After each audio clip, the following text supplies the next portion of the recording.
Hello everyone, good morning. This is your English grammar book, Everyday English Grammar and Composition. Student, today we will start exercise number page number 11 of chapter 3, one and many. Exercise B, change the given naming words from one to many. हमें change करना है one को many में. Like that, first, a doll, many dolls. Second, a banana, many bananas.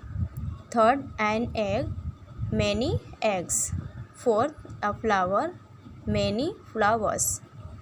Exercise C, look at the pictures, then fill in the blanks with the correct naming words.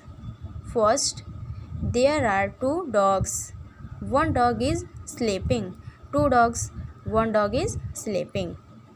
Second, Joy has one orange. Rahul has 5 oranges.